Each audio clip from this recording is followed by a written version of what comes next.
Ladies and germs, the Love Machine is back for one night only to take you on a tour of the third race of the second series of the Annapolis Yacht Club Wednesday night races. We have some new names on the leaderboard this evening. Giselle O'Shaughnessy's Swiss Miss has been dethroned from her sixth straight bullet summer so far by Brett Harrison's Apparent Trap. In the J30 class, Ralph Riddle's Cannonball is leading so far, and Ralph Mayer's Puffinator is a dominator in the J80 class with 2 wins in the series so far. As for weather tonight, it was forecast to be from the north and it went to the south, and now it's from the west, but as long as there's wind, we don't really care.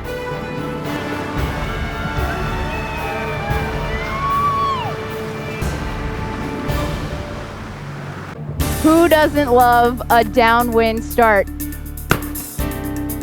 Javen's Ramrod, he's now back in his far 30, winning the boat. Is that the favorite end? We're going to have to wait and see. I'll bet money on it, Ashley. Brad Kaufman, steering Gotcha, is in second place in the series so far, and they really want this upper lane. They're going to have to trim that kite like an asymmetrical to try to get over the top.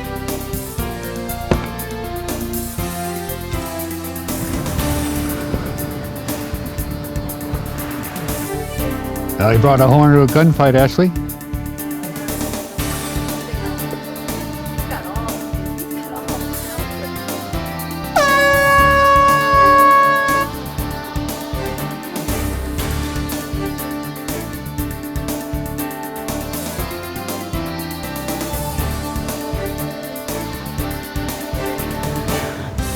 With an outgoing tide going with this wind, the boats were all pushing that line hard, and there was one OCS down there at the end of the line. They're going to have to get their kite down and head back to the line. 2-1-0. That's more cowbell.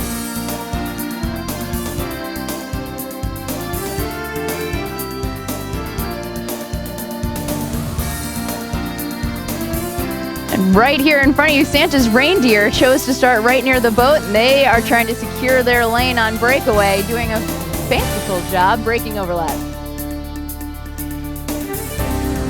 Next up are the J70s and J80s. In the J70s, Reach Zombie Around, which is a combination of 2 local teams, is leading the way, and they had their kite up first on the starting line. And Puffinator in the J80s is winning.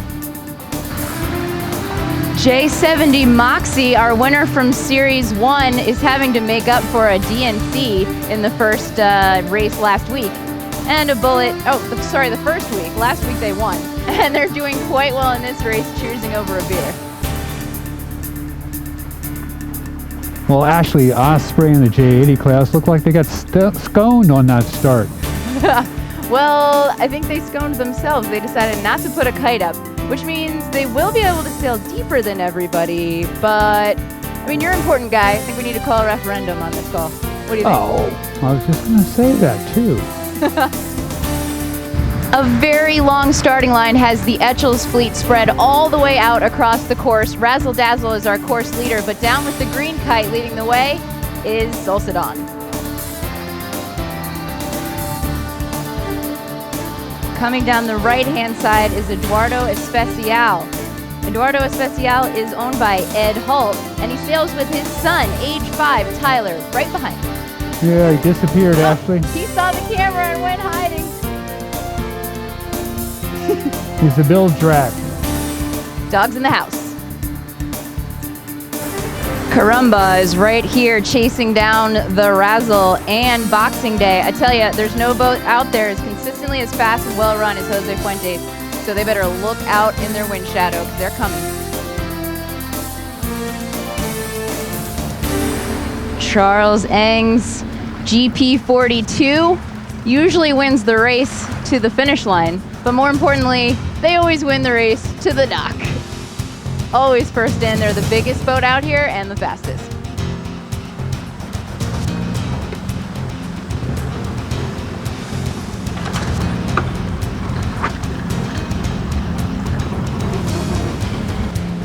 Shout away, 10-87 is Fred Lewis's Etchells. This is their first time out for the series and their first around the mark. All those boats sailed a long leeward leg all to get here at the same time. 959 Solsidon Jonathan Forsberg close behind in second. He's got his nose in there around that rounding.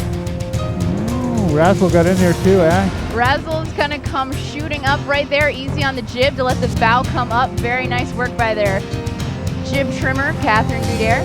Actually, Catherine Brady now. And a late drop for 51 Boxing Day, but it might have been what they needed to get the inside.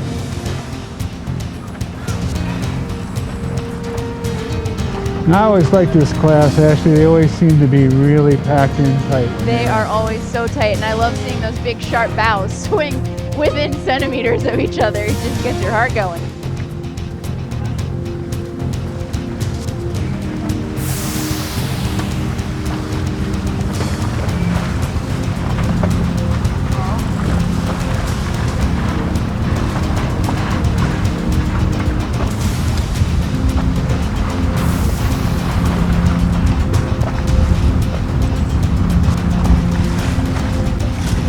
Boxing Day is going to need a lay day after this. There's something, they got maybe a big knot in their halyard. Pretty much looks like it. That's what it's looking like. See the kind of thing I would do. The J30s are the next ones down the course, and they're bringing some breeze with them out of the river. Moving fast.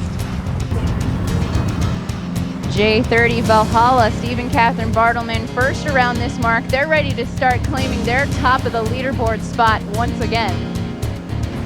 Behind them, 3 J30s are overlapped coming into this mark, and the furthest one forward is going to have to give all of them room unless they can sneak around the front. 4-3-3-4-3 is Jaguar trying to sneak around, and they're going to have to take the outside of that pinwheel. Sails flapping. Whoever can get them in the fastest is going to have the better rounding. Oh, wow. That was wild.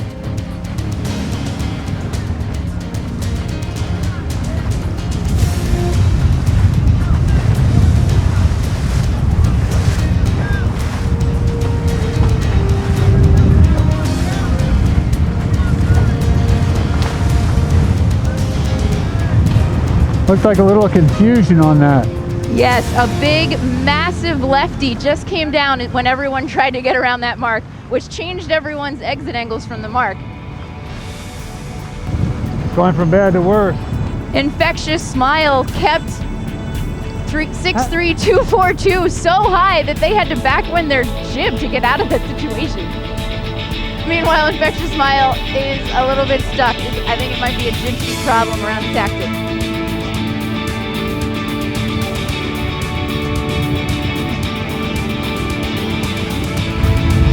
We're now joining our small but mighty Perf 2 class. The B1, Gisela Swiss-Smith with Emerson Smith trimming the kite is leading the way so far, but remember this is a Perf class, so all of the seconds are going to count. Big battle going on behind.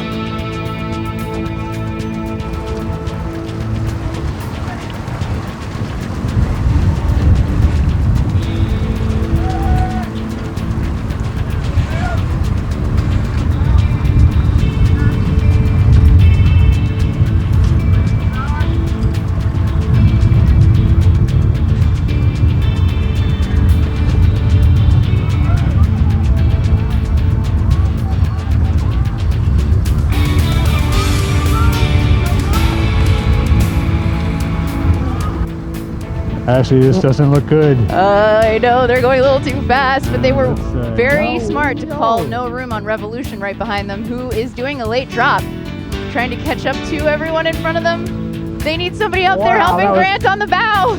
That was pretty good. That was pretty good. Way to go, Grant Beach. I heard a woohoo on board. I woohooed that one too. The bigger classes ahead of them went all the way out, halfway practically across the bay on a long downwind, and now they're on a long upwind, right back upwind.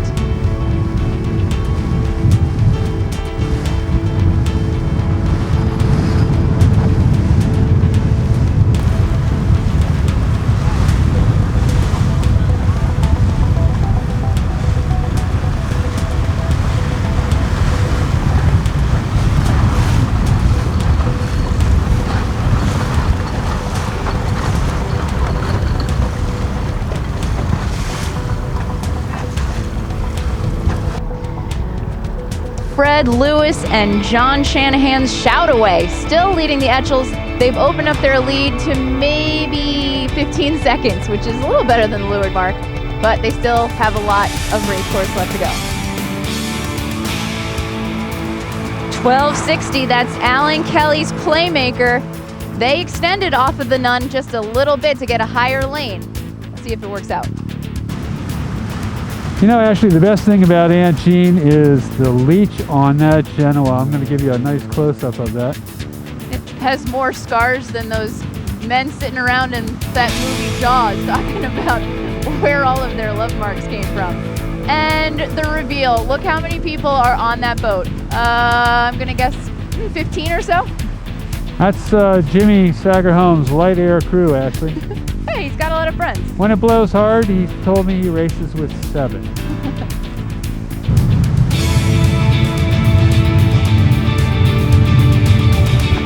As Perf 0 packs it in for the night, Perf 1 and the Etchells class leader are rounding the last government mark neck and neck.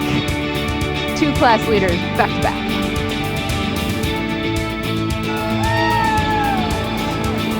The spectators go wild.